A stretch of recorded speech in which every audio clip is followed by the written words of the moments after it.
I am Marwan Cameron, and this is The Conduit.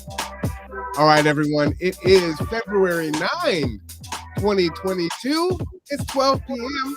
So glad that you could join us today for another Tipping Points and Puzzle Pieces. As you can see on the screen, we are joined by Robert Dent of G2, and of course, well, let me give him a shout. And of course, Mark Boatwright-Frost, founder, executive director of Resilient, and the Get That Resiliency Project, Roseco. How are both of you gentlemen doing today? I'm doing good. Life is good. Can't complain too much. Business with G2 is going forward. All right, I love it. Mark, how are you doing today? I'm doing awesome. And much like G2, business is booming, and that may not be a good thing. Because when we're really busy, it means that things are really bad. That's actually a true statement. That is a true statement. Absolutely. So let's talk about how to get it better today. Sounds like a plan for sure. So we did want to, you write quite a bit, Mark. And so there's a lot of information that you put out. You're very reflective and try to provide information to the community with your unique perspective on it. And so today we wanted to look at an article that you wrote. I'm going to go ahead and put the link here so people can follow if they would like. But those who show up, those who do not remember the past are destined to repeat it. We've heard that saying a lot, and that is by what, George? Santayana. Okay. Didn't know who said that, but you hear that a lot. Yeah, 1950s Spanish philosopher and writer. And it's probably one of my favorite sayings. And I will cop to being a complete nerd in the fact that the first time I heard it was watching Babylon 5 when it first aired ages and ages ago. Oh, come on now. We're all that kind of nerd. All of us watch some bit of Babylon 5, I would think. Yeah, so I looked it up, and ever since then, and this has got to be about 15 years ago now, I have been quoting George Santayana because it's absolutely true.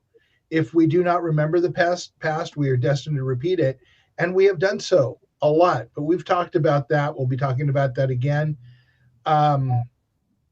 And one of the reasons we repeat it is because the future is decided by those who show up. Fair statement? That is a very fair statement. So if the people who like the system the way they are show up, they're the ones coding our culture. They're the ones programming it for the rest of us. I had a good friend who used this statement a lot, and I tend to agree with it. I'd like to introduce one more saying here, and I'll probably say a lot more before we're done. But every decision is a choice. Whether it's passive or active, it is a choice you're making. If you don't think you're making a decision, you're making a decision. And often you're allowing somebody else to make that decision for you. How does that play into who shows up? If you're making a passive decision not to act on something or not to think about something, someone else will make an active decision, and that decision will be made, and that's the life you get to lead. So the argument here, or the discussion here, is around, and it's not really an argument, the discussion here is that we need to make more active decisions about showing up in our own lives. We need to make more active decisions to show up in decisions that are made about our communities, in how we are in our communities. And that's really what the article's about. I actually softened, since you probably read the first one, I went back and edited it and softened a piece of it because one of my readers beat me over the head about it. And I agree. And how it got. No, where did you soften it? Okay, so down toward the middle, I said, listen, you didn't make this, so don't feel guilty about it. And it was kind of hardcore about it. But the truth is, we are living in a life that we had no decision in. This has been around for thousands of years. The culture that's brought us to where we are has been around for thousands of years.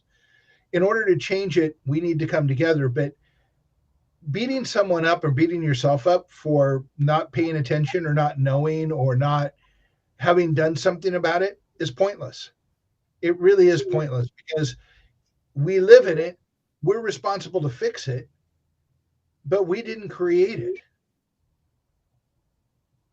And figuring out that there's a problem is actually kind of monumental in our culture, if that makes sense. That's kind of a sad statement, but I follow you. Yeah. I was having a conversation with Terry earlier today about misinformation and about the fact that corporations, and this is not conspiracy theory, this is just a fact. Corporations like Monsanto and other of their ilk or large corporations that do negative things pay thousands of people to go on the internet and put out fluff pieces. So finding any real news about them a month after it's gone out is virtually impossible. So how is it? And when I say it's monumental to figure out things, you have to catch it when the news is fresh. You have to put the dots together with all this other noise hitting you constantly. So how is it possible to show up when all of this is going on? Well, find resources, find people like Marwan and Rob, myself, Terry, and the other people to work with us, Tom Martin, and start the conversation. Work with us and we'll talk to you about how we can change this without having a revolution, without, overthrowing anything, but by just changing our own minds and working together and deciding that it's going to be different. What if we could change the entire world by getting to know our neighbors? Can you elaborate on that? Like, how would we change the world by doing that? Well, how many neighbors do you know now? I mean, we've had this conversation before, Marwan. You grew up not learning not to talk to your neighbors. Absolutely. That's exactly how I grew up. Yeah. And so I knew most of my neighbors when I was a kid. I knew most of them. I walked around the neighborhood. I grew up in San Bernardino, California. And I literally walked to the store and bought cigarettes for my father when I was like 7 or 8 or 9 years old. So, and I got milk and then it was like half a mile away. Everybody knew everybody. I couldn't go anywhere without somebody knowing I was where I was and making a comment about it. These days, we all live in shells inside of our shells, inside of our shells of cars and shells of houses, shells of offices. We don't talk to anybody. And I guess because of the way I grew up, I do. My sister used to get incredibly annoyed with me when we would go someplace like Disneyland. And I don't mean to say that lightly. I grew up through my teenage years within 10 miles of Disneyland. So going to Disneyland as a local was a thing we did a lot because it was available to us. And as a local, it was a lot cheaper. And back then it was way cheaper. And it would be, you'd go there a whole lot. And then I worked there for a while. But my sister would get really annoyed with me because I'd stand in line and talk to people from everywhere and just chat with them. And she'd go, "What are you doing? Talking to people. We're standing in a line for an hour. What are you going to do? Stare ahead? I'm not going to talk to you." You did this as a kid or as an adult? I did this all through my teen years as an adult. I just stop and chat to people. I've never had anybody have a negative reaction to just chatting about them and wanting to know who they were. So how does this change the world? Well, it sets a different mindset. If you go to your neighbors and we have a block, let's say you have a block party and you get to know your neighbors and they get interested in what you're doing. You talk to them about, we do better together, and not a lecture or anything, but just kind of get them in the conversation. And over time, you build a relationship with them and you talk about how you can map your neighborhood or network. I like to call it network your neighborhood, and build relationships. When you start having relationships, magical things happen. This word synergy comes in place. And suddenly you've got more people adding more ideas. And that starts to change the way people think.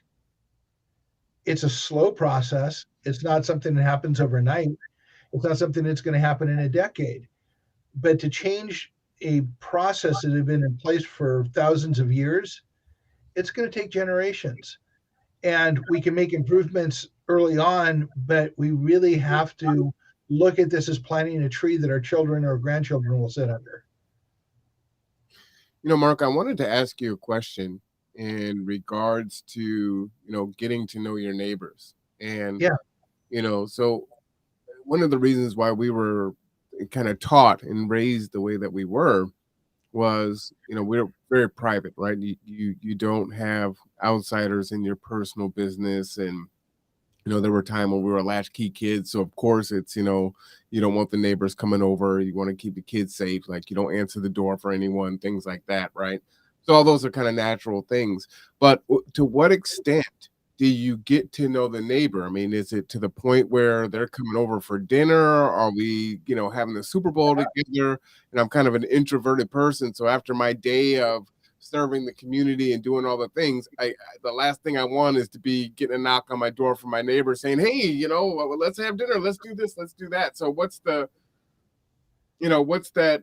That's kind of entirely up to you. But I'm also an introvert. I mean, it doesn't look like it. Most people don't think I am, but being in crowds drains me and I get tired with it. But I also enjoy breaking bread with people.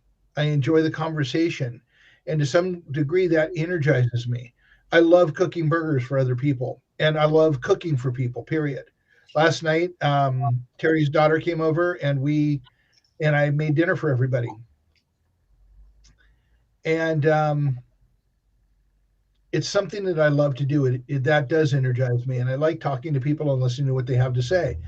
How far you want to go with that, and it depends on you, and it depends on your neighbor. But I don't think it's a bad thing necessarily to invite people over to have a game night or have a conversation or to watch the Super Bowl. I mean, you don't have to have it all the time. You can certainly control how much time you give to it. But if crisis comes, wouldn't it be nice if you had a relationship and the guy who could fix your generator would come over and grab his wrenches and get it up and running? The guy who knows how to make clean water and has the filtering system got water for you guys to drink while things were settling out. Somebody has people that if during a crisis you're hurt, wouldn't it be nice if somebody in your neighborhood is medical training was able to help you? Yeah, I think that'd be great. I want to hear from Rob. Like, Rob, what do you think Yeah.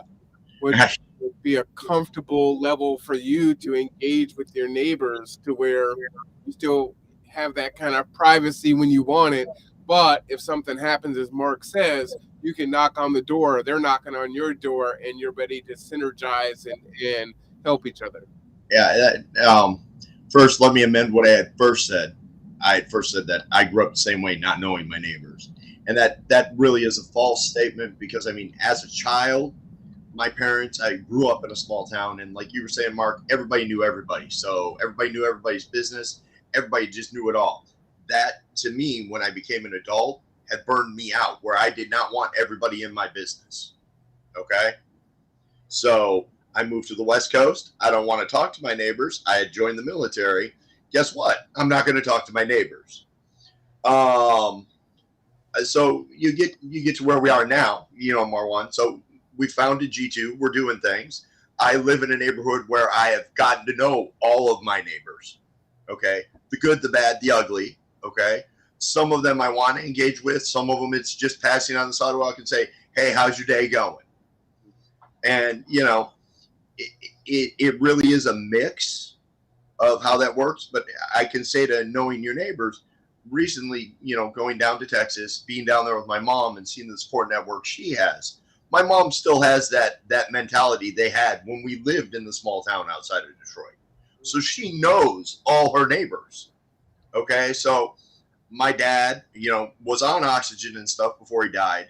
They had problems. They've got a neighbor that brings over a generator because they have that connection with them. There's flooding and stuff. And my mom goes, well, I've got all these canned goods stored up. So some of them don't have food because there's a hurricane. So my mom's got that. And they have that kind of synergy in their little neighborhood there. She live in Houston? Yeah, she lives in Friendswood, just outside of Houston. Okay. The disasters you're citing, Yeah. I have friends in Houston, so it sounded awfully familiar. So it really is just a mix of, one, how's your personality get along? Do you want to talk with these people? I mean, and it really is, okay, I can see what your situation is. We can talk about the neighborhood, or we can talk about how it, the climate, the political climate, or the homeless problem, or 900 things. But somewhere in there, there's a connection where you can go knock on that door, or they can come knock on your door. So I don't know if that answers what you were thinking, but Well, I think it's what Mark was saying, right? It's going to be different for each person, and so hearing other perspectives helps me to, kind of form how I can go forward and kind of leverage that and keep my sovereignty, but at the same time also build community simultaneously, right? So I think it's a fine line, for the neighbors that I do know, they do knock on my door, whether it's toilet paper or, hey, they have my Wi-Fi access. And so I'm able to share that. It's like, hey, the Wi-Fi is down. It's like, I know I'm working on it, or they bring us clients or say, hey, this person over here needs rental assistance, or this person needs a hot meal. And so we have that, the neighbor down the street. So there are a few that I know.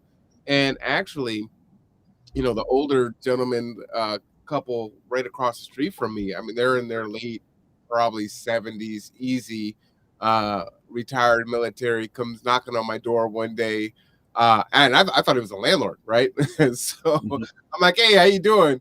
And we end up talking. He comes in, he sits down for like 45 minutes. And it wasn't until he mentioned something about his truck, I realized he was a neighbor from across the street. And he just wandered over I don't know who you are. You've been living here for 3 years. I just wanted to come talk to you. And we just sat and talked. And, we were moving some furniture, about 2 months ago in the rain, and he came out and tried to help. And so, that's kind of how those things are built. So it's pretty cool. So, I don't always speak to him when I see him, but I know that he would be willing to help in a second, and we can go and do that. And I also know, Mark, what his aptitude is, right? He's got a lot of skills in house building and repairs because he owns properties. Mm-hmm. So I know that's someone that can handy to have if, like, you have damage to your roof or something. Yeah, even if he can't physically do that, he can direct younger, healthier people on how to do that. Exactly. Yeah, I think that it is really powerful and helpful. So I'm glad that he reached out in that way. And I am looking forward to having the neighborhood party here and getting to know more of the neighbors. I knocked on my neighbor's door 2 days ago. We live in a metered parking area. And lo and behold, who is it? U Park, M Park, whatever. I hate them. I should have a bad button, but I don't have a bad button. But they gave my neighbor a ticket. I knocked on the door. They didn't even come to the door, and so we don't speak. They don't speak to me. I don't speak to them. And, it's unfortunate. I mean, a head nod or, would be nice. So it just is what it is. But I am going to actively go to work on changing that. Well, and just to speak to that, I mean, when I first moved in here, I lived here for 6 months. And it took me 6 months of living here to literally run into my neighbor that lives on the other side of the wall at the college for us to strike up a conversation. So you share a wall, but you're 15 miles away in another city, and that's where you meet. Yeah, and that's where we have a conversation and talk to each other and become friends. Pretty crazy. Yeah. So just to bring this back to showing up, would you say that your neighbor across the street showed up? Yeah, absolutely you did. So our job is to show up for others and help them learn to show up for themselves. That's really what this is about. But getting people to pay attention and to realize the value to showing up, that's a hard thing. It's, we are indoctrinated into staying in our shells. Staying in my shell and driving to work, staying in my shell in the office, staying in my shell at home. Well, and that's I would ask you, I mean, the $64,000 question is, how do you get these people to engage? How do you get them to show up I'll let you when know. most of them look at most of them look at this and go, hey, you know what? This ain't my problem. I didn't start this. I didn't do this. My parents started this. Maybe my grandparents started this. But this isn't my thing. I just want to stay in my bubble and be alone. So, yeah, how do you do it without scaring the hell out of them? That's the part that I'm working on, is finding that balance. Because, I mean, we could do one of these for a 2-hour session, and I can show the movie Shockwave, which is going to talk about a 9 magnitude quake and tsunami that follows it. That's going to scare the hell out of everybody. Then it becomes your problem, unless you're planning to move to the East Coast or someplace else.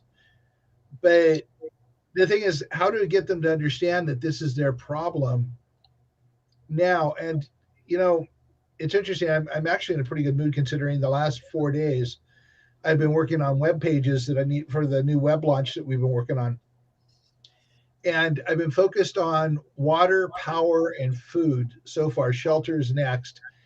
And the way I've structured it is I talk about, because I'm talking, this is for the Internet for All, the Innovation for All project, which is we're inviting people to help join us solving problems. So I have to describe the problem pretty thoroughly. And then I've spent a day on each page finding news articles, reliable news articles from reliable sources, science articles, and such, that talk about the problems. So for 3 to 4 days now, I have been reading article after article over the crisis that we're in the middle of. And I'm thinking, all I want to do when somebody says it's not my problem is slap them and say, yeah, it is. You didn't create it, but it's going to kill you if you don't wake up and do something about it. And I can't do that, obviously, but it doesn't mean that I don't want to do that, because it's like, that it's doesn't not. give you a lot of followers. You may feel better about it, but it will not get you anybody to help. I absolutely get that. And I try and invite people to it. And we are growing. We are growing. Every day it's growing. When we talk, we're going to be talking to the Lions Club. They're already reaching out to the other Lions Clubs so we can do more Lions Clubs. I've gotten an email asking how they connect, the membership people talking about how they connect with other Lions Clubs to get us out there. They feel it's so important about the message we're going to deliver, that they want to already get it out further, and they haven't even heard us talk yet. Nice. And we have the Innovation for All. I just watched a YouTube video, and I don't know if, Rob, how far you're into what we're doing, but I just watched a YouTube video today by a gentleman named Mark Roper. He's a NASA engineer, and he's most famous for building glitter bombs. And what those are they're boxes that look like, expensive deliveries for iPods and stuff like that porch thieves steal.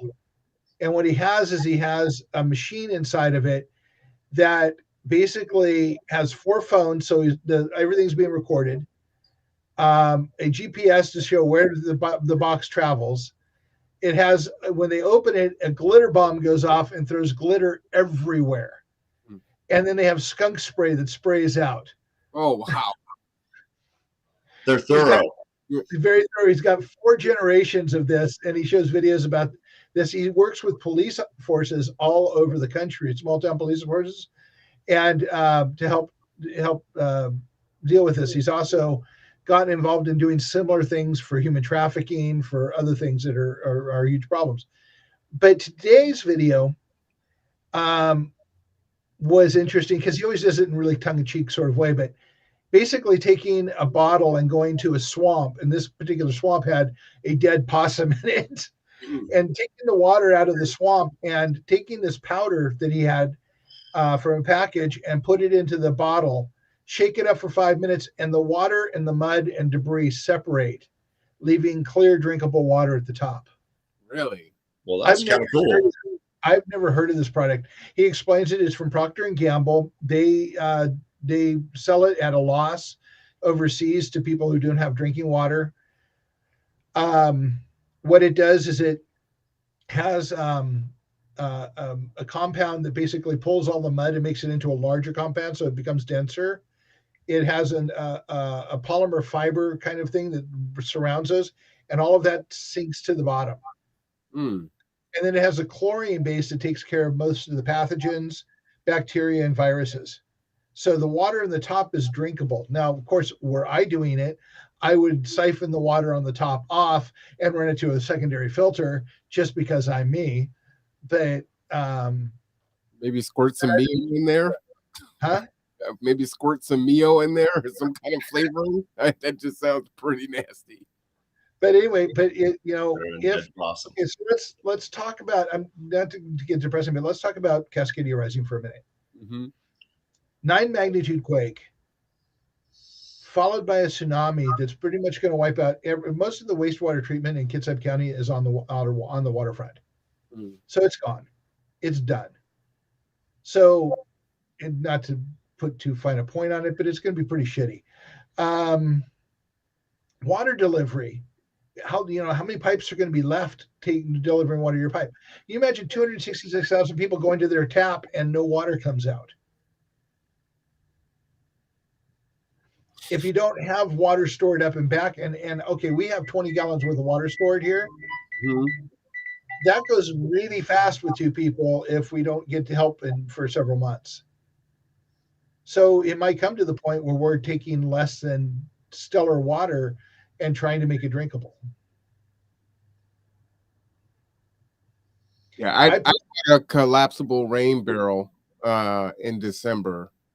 So that will give me another, I think, 50 gallons. And currently I have 20, but I've been distributing them out to Layla's mom and grandmother. So I do want to build up that supply. I would like to, I think it would be, obviously you're saying a few months if this takes place. But I'm thinking, okay, if I can just build slowly and, I try to, people ask me all the time, it's like, well, you're saying several months. It's like, well, how do I do all this? It's like, well, just start a little bit at a time. Shout out to Sabrina. She was saying that because we're gonna eat some of the emergency ration meals on a podcast, so we can say, okay, if you end up eating these things, what tastes good and what doesn't, right? So people can make an informed decision. But some of them can be purchased with EBT, with SNAP benefits, and so maybe that's what you do is you purchase some every now and then, or you forego that big special dinner that you were going to do, or going out to eat at Olive Garden or Red Lobster and say, hey, we're going to invest in ourselves and we're going to buy these, emergency meals. And, through watching folks that taste it, you can kind of see which ones are good, maybe buy them individually to see what's good. They last 20, 25 years and you're good to go. And if you want to use them, you can cycle them through, because folks that go camping and hiking, that's what they're going to take anyway. So, you don't have to keep them until it's an emergency, but do try it. See what understand those are, if you're talking about MREs, those are incredibly calorically dense. So you're looking at probably 3,000 to 6,000 calories in a package. So just understand that when you're going to eat them, they are calorically dense. So be a little. That's a snack. Huh? We're Americans. That's a snack. Literally. Okay. Not to be the prepper expert here or anything, but I look for specials at Grocery Outlet. They have Luna bars and Cliff bars that they always have like on release, so you can get like a box of bars for a fraction of the cost that it would cost you normally, and then I can just put those aside for later. But they last for a long time, and those are great energy when you need it. Yeah, and that's what people need to hear is, how do you get started? I started off with just getting, the 5 gallon. Well, first I started with the case of water, but I found myself continuously drinking the cases of water because it's so convenient. So I was like, all right, the 5 gallon jug, I'm not going to break that thing open and it will sit there. And so that helped me to start to build the stockpile. With the standard disclaimer that I am not sponsored by or repping any particular product. I am a big fan because of just knowing people that use it for the Berkey filter. And I'm actually considering buying one of those in the fairly near future, they go from 1.5 to 5 gallons. They're very expensive, but they're the best water filtration device. You put one on your counter and you just run water through it. You always have water. Really? Yeah, I'm looking at the 3.5 gallon one. They comes with two what they call their black filters. Literally the finest water filter in the world. And you can get up to $6,000 gallons without replacing it. What does that run on average? $140 for two, I think, is what the price was. Oh, okay. Well, when you said it's really expensive and then it's all relative, I thought you were going to say a few grand.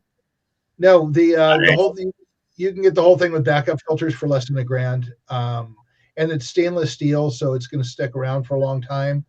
And if you have less than potable water, you want something like that in there. So just a thought. I mean, having backup water is fine, but it's only going to last you so long. Rain barrels are a really good idea, but you want to have a filtration device as well. Okay. So, it's because rainwater isn't just clean coming off the roof. Right. So you need to think about, you're going to have to filter it out. You're going to have to, filter any petrochemicals that are in there out, any airborne things. So, understand rainwater is fine for watering the lawn and stuff, but if you're going to be drinking it, you need to run it through a secondary filter. Now I did give out life straws to everyone at G2 for Christmas, so they could at least have that. Yes. Right. Really good thing to get, and I will tell you that Bimart has the best price on it. Is a Sawyer water filter. The Sawyer water filters are about 4 inches long. Let's see, where am I at here? Okay, 4 inches long or so. And you screw them onto a plastic bottle, so you get questionable water with one bottle. You have a clean bottle, you screw it on and pour it through. It does 100,000 gallons. It's used by the U.S. military. You can drive a car over it; it won't break. And if it gets nasty, you can back flush it and clean it out. So I was told by a ex special forces guy about it, and I have one. Terry's got one. I recommend them to everybody. They're about $20 at Walmart. If you buy them from Amazon, it's about 22. Okay. So, again, not sponsored by them, but they're just good, solid, reliable equipment. Yeah, people need to hear what works. Yeah. We're so tremendously busy, and it's like, hey, this is the first I've heard of Cascadia Rising, and then you're saying to get all these things to be prepared, and it's like, well, how do I start? What do I do? So having hey, this works good. I heard this is quality. I've used this myself. It's a good starting point. I recommend everybody have a Leatherman. Now, what is that? A Leatherman? Mm-hmm. A Leatherman is a knife tool wrench. It's got a pair of pliers. It's got a knife. It's got it basically, again, it's about 4 inches long, depending on which one is. It's solid steel, high quality. You can cut wire with it. You can saw with it. It's just a multi-tool, a multi-tool. There are lots of them out there. Gerber makes one. I use a Leatherman. I've had a Leatherman for 20 years. Is it what MacGyver uses? No, MacGyver uses a Swiss Army knife. Yeah, but it's kind of the same thing. Yeah, it's a little bit different, but yeah, I'm sure Rob's got one. Yeah, a Leatherman is much more rugged than a Swiss Army knife. Got you. Okay. So yeah, I suggest in your bag in your car, you should have a Leatherman. You should have some spare water. You should have the ability to filter water. You should have rope. You should have an emergency blanket. You should have a flashlight. You should check these things regularly. You should have a few snack bars. I mean, you don't have to get elaborate. You can do the whole thing for less than $20. Gotcha. Well, Leatherman's going to cost you about $25, $30 if you get a good one. But you can get a cheap multi-tool somewhere, but I don't trust them, the cheap ones, because they tend to break. Mm-hmm. And then would it be your advice, gentlemen, to not put the batteries in the flashlight? I just rotate them out. I have 5 or 6 flashlights around at any given time, and I rotate them out. Okay. Yep. So that they're always, I check them periodically. I know it seems like a lot of maintenance, but it's really not. No. Yeah. Well, we'll have smartphones now, so you can set an alert to say, "Hey, every 3 months, rotate the flashlights." Okay, time to check them. Yeah. And you take out your snack bars, rotate the flashlights, and just make sure any of the perishable stuff is looked at. Maybe drink the water, put new water in. Mm-hmm. So it's just about maintenance. But I mean, now we're kind of away from showing up. It's more the preparation. But what you really need to do is show up and have these conversations. Again, I'll go back to the puzzle analogy. Oh, by the way, I wanted to talk about the webpage for a moment more. The section where there's the news articles that I've been reading that reminded me about how depressing everything can be. Mm-hmm. The title of it is called Dominoes and Dots. Can either tell me why I would do that? Why it would be dominoes and dots? Yeah. Thinking of it from the standpoint of the dots are the little things that happen, and as they kind of stack up and that first domino falls, then all the rest fall. Yeah, it's about the dominoes already falling, which is what all the news articles are about. Mm-hmm. And connecting the dots, because all of us tend to think of these as individual instances as opposed to connected instances. Mm-hmm. And you have to start seeing things as a connected thing across the board. So we need to connect the dots. So dominoes and dots, we as we've talked before, we talk about puzzle pieces. Showing up is bringing your puzzle piece, even if you don't know what it is. And Pastor Ellington were here, I'd be saying, we need to talk about faith right now, Pastor. We need to have faith that we have a puzzle piece to bring to the table, even if we don't know what it is, because we do. It could be anything. It could be asking the right question at the right time that nobody else would ask because you see something differently. That's just what was in my mind, as I'm asking you these questions right now. That's my puzzle piece, right? There's asking the questions. It's like being in the classroom. You ask a question and there's 8 other people in the class that are so glad that you asked it because they didn't want to feel stupid or I should already know that. And they're so relieved that's been asked. And so that right now is my puzzle piece, is bringing the questions to the forefront that get people to think and start to ping their ideas. And then you mention, hey, this product or that product, and I say, hey, this is what I do, and oh, hey, you can use EBT to buy some of your emergency food preps and where to go, the everyday places. You don't have to go to Amazon and look for sales and things like that. So yeah, that's my puzzle piece in this moment. Yeah, and also to do the little pitch for thinking local or thinking mutually supportive. Grocery outlet are locally owned by local people. They are a big chain, but they are all locally owned. Winco is employee owned. Bimart is employee owned. These are the things I look for in doing things. If you go to our website, you'll see champions.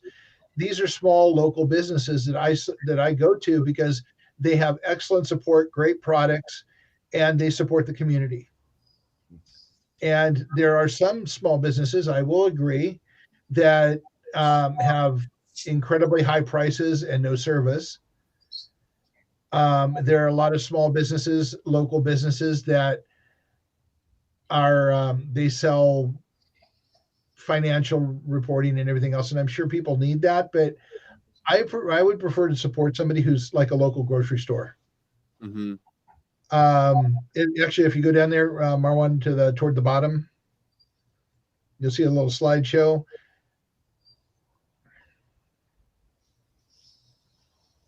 Okay, there it is right there. So Colello's, who at the moment is closed, they will be open again, I think, next month. In March, they usually open up again. They close in the early part of the season.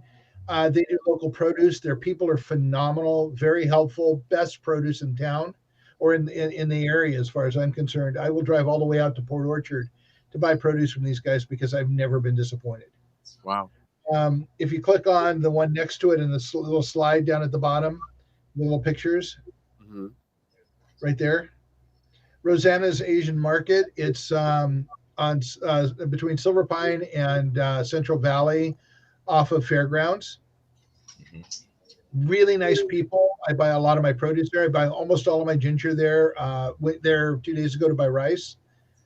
By the way, in case you guys haven't noticed, I don't know how often you buy rice. I know, Marwan, you don't do a lot of shopping, but rice has essentially more than doubled in the last 6 months. Really? Yeah. Yes. I was going to buy my standard 20-pound bag of rice, and it was $34. Wow. Yep. Insanely high. Even the cat is like surprised.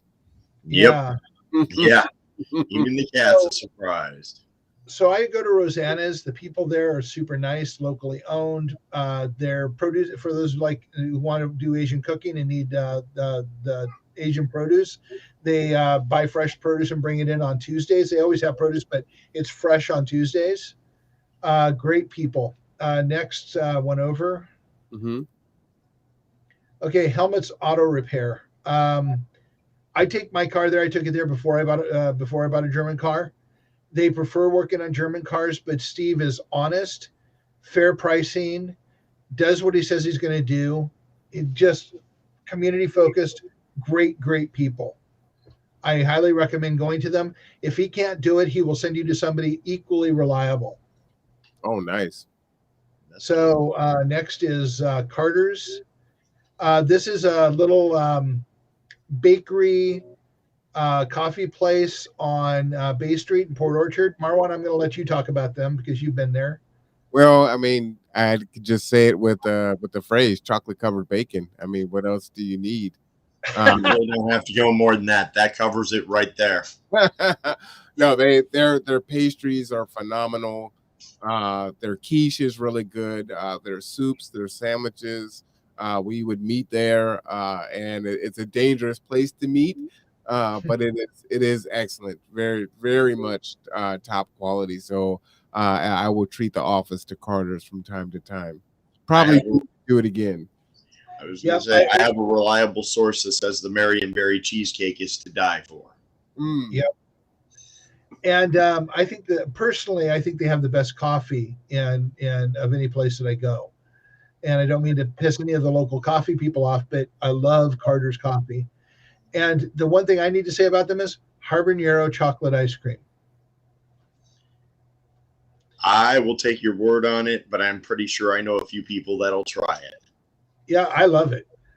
I think it's fabulous. So, and then next, I believe, is Black Ring, whose picture you saw up top is Tom and Heather Martin. They are a craft distillery. They make bourbons and vodkas and brandies, and they are fabulous. But more importantly, they support the community. We hold our second Wednesday meetings there every month. They are just good people.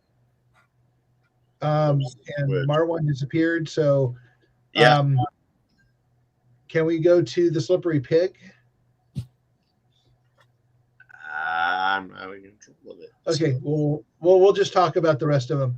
Oh, no, you're good. I just wanted to go and then just kind of give them a shout out. So this is a bottle from the Black Ring. So I went to go. Yeah. That's Toasted Joe. Oh, yeah. This is delicious. This is a coffee whiskey. Yeah, this is delicious. Phenomenal. And they are great people. Yep, they are. So Slippery Pig. I'll just start off with Sundays they hold beer church. Okay. And I've been invited to go talk to them. I haven't had time to do it yet. We actually showed Shockwave there. Dave is very committed to the community.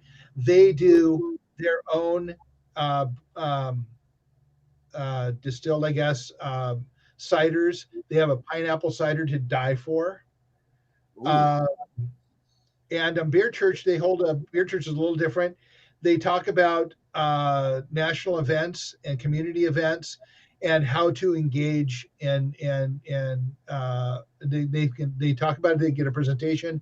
They talk about it. They dissect it. They analyze it, and they look at it from all angles. It's really very cool. Next, I don't remember what that one is. Oh, cookies. Yeah, I buy all my pet food here. The Cookies Pet Corner, very community focused, very knowledgeable. If you have pets, I recommend you go to them. They are. I've never had a bad experience at Cookies. I don't like the national stores because you go in there and you get what you get. Cookies will talk to you about different things and help you make decisions with real information. Next, I think is Cosmos. And I have a soft spot in my heart for Cosmos. Huh? Audible gasp out of Rob's house. So on that one. Yeah, that Cosmos has some good foods. I mean, we go there, we get sandwiches. We go there, we get pasta. I've got nothing bad to say about them. I have never had a bad meal out of there. And the service is fabulous. Yes. And there's a rumor that they might start carrying Black Ring.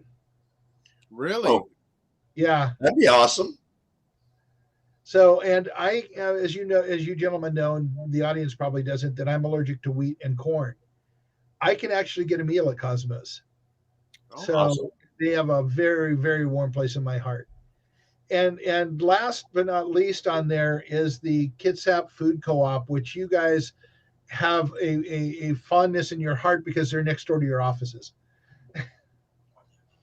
Yeah, well, they're actually below us. So where the sign is actually our office.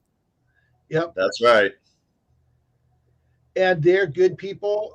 We have started discussions with them about getting involved in the Food for All project. Nice. So I'm going to be pushing to get a meeting with their board and talk about what that might look like. Okay. So we talk about community champions, people who show up. These people show up every day. They're for the community every day. They provide service every day. Oh, that's really cool. And I learned about a few organizations that as I open up Cameron's Kitchen, and Mark, you come over to cook and other folks come over to cook, and I need to get some fresh produce and I get educated, I know where to go. Absolutely. By the way, last night's dinner, I had wild Alaskan cod that I marinated in ginger, lime juice, and soy sauce for about 4 hours. And it was like ceviche. It was already pretty cooked from the lime juice. And then I popped it into a cast iron pan with the juice, let it finish out cooking, skin side down. And then when I served it, I brushed it with plum sauce. That sounds pretty delicious. It does. And intricate. He's not here. Well, he's actually. So I just thought it needed something sparkly. And so I used a standard plum sauce and brushed it with it just to give it that little bit of extra zing at the end. And I also went back to an old book. I hadn't made this in forever. There's a Japanese sesame mayonnaise dressing that I use for the broccoli that I served with it, the blanched broccoli I served with it. That sounds pretty good. So when Cameron really opens up, I'll have a few surprises. And I really love Indian flavors. I really like Japanese flavors and Asian flavors. So I do a lot of fusion cooking. I'm looking forward to it. And I want to get more into cooking. One, you save money, you eat healthier. Once you retrain your palate, food tastes so much better. I was vegetarian for a little bit. I don't know if I was vegetarian or vegan. That was something about a year and a half ago, and it was great. I felt better. You were vegan. I was vegan. Yes. That's a hard road to go. That is a hard road to go. Oh, cashew cheese, and I went hardcore. It actually wasn't bad. It was pretty good. But then, I was starting to see or read about some of the bad parts of soy, and so that kind of got me away from it a bit. So then your friend came over eating bacon cheeseburgers. Yeah. Horrible. Yeah, I know. I was the downfall. I'll take the blame. Yeah. What did I have for breakfast? Bacon. Well, What did I have for breakfast this morning? I made fried potatoes, covered them with scrambled eggs with green onions, basil and cilantro, stuck it in the oven with some sharp cheddar cheese on it, brought it out, sliced it up, and we ate wedges of egg and potato. Wow. That is a much better breakfast than me. I had leftover ribs and some coffee. Champions. Yep. Yeah, that's almost up there with cold pizza and hot coffee. Well, there you go. You know. Done that a few times in my life. Yep. But yeah, no, I've been cooking since I was 5. I've catered events. I love to cook. So when we go back to the neighborhood discussion, for me, it's all about the food. It's about breaking bread. And we've talked about how that is the open door for building a relationship. Always has been. Yeah. Yeah, I'm looking forward to this spring and fall for sure. So Mark, as we kind of bring this episode to a close, what do you want to leave us with to put on our mind? So passive or active, a choice is a choice, a decision is a decision. To use an overused cliche to some degree, if you don't vote, you gave up your right to complain about the politician. If you don't show up and it hits the fan, the consequences are the consequences. You need to show up, and showing up before there's a problem is far better than showing up after there's a problem, and you have a lot more choices and a lot more resources to deal with it. Rob, you have final thoughts? That the only way to change this is to get together and do what needs to be done, to show up, to support each other, and to help each other. And if you can do it one person at a time, one neighborhood at a time, one community at a time, it will eventually change. It just takes time.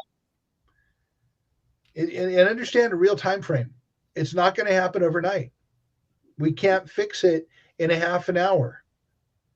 It's got to take time. And you've got to continue to be patient.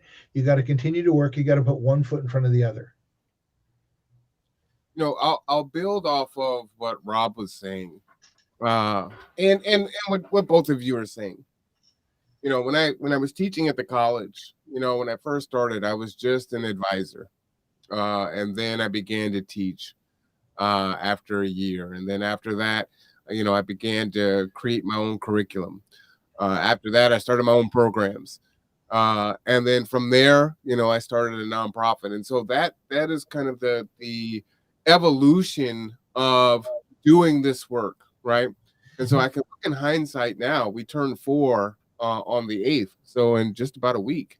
And, you know, there's 4 years behind us now when it's just an idea, just a desire of, you know, these people are in need in these ways, you know, through, you know, food insecurity or transportation, or just feeling like they need a place where they fit in, hence gather together, grow together, to, you know, taking an idea and making it a real thing, and seeing if you're going to make it the first 6 months or a year, to, hey, all right, it's year 2.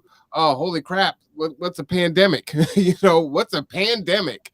Do we even survive this? To now, you know, having resiliency through that, and continuing to grow and thrive and be able to serve the community. And so for me, I'm a big proponent of SMART goals. And if you don't know what those are, it's just a way to set a goal and track. One, make it's specific, it's measurable, it's something that you can obtain, it's realistic, and there's a time that is set to it, right? So oftentimes we set these goals and we don't know if we're on the right path, if we need to adjust it, do something different, you know, step on the gas a little bit more, or what we need to do. And so for me, in regard to this, me bringing my puzzle piece, me getting to know the neighbors, I'm looking forward to, you know, having the neighborhood potluck and being intentional on getting to know the neighbors and being able to cultivate those relationships in a space that I can still feel comfortable. And, I can even share that with them. Say, hey, look, I want to build relationship with you, but I'm also a very private person that needs to recharge. If you need me, maybe text me. Don't just knock on my door. So there's ways that I can do that where I can still protect myself, but still kind of take it upon myself to build that community. And it's all about problem solving. And I'm a big proponent of solving problems, and then also kind of, building that scaffolding, and then, modeling, what works, so that other people can take it and modify it and then duplicate it and maybe hopefully do it better, but do it in a way that works for them. So I'm really excited about that, and being able to track that, but then more importantly, share those successes out and share those stories out so it can empower others to do the same thing. Excellent. I agree. And you do have to set your boundaries. You do have to set your boundaries and protect yourself. But that shouldn't prevent you from getting to know your neighbors. Well, you know what? I can say, through, meeting and collaborating together and bringing our pieces together, you've got me meeting my neighbors. So it's not your fault, Mark. That's it. You're now the downfall. Yeah, well, I've been called a catalyst before, and a troublemaker far more often than that. That's a polite word for it, Mark. Yeah. There's a lot of worse things to be called, for sure. Yep. I've been called several of them, but yeah. All right, so I'll leave you with the quick final word there, Mark. Well, all I got to say is there's no way out of this except together. Absolutely. I love it. I think that's a great way to finish. So for Mark Boatwright-Frost, Rob Dent, and Marwan Cameron, this is The Conduit, Tipping Points and Puzzle Pieces. We will see you next Wednesday at 12 p.m. All right, everyone. Have a good week.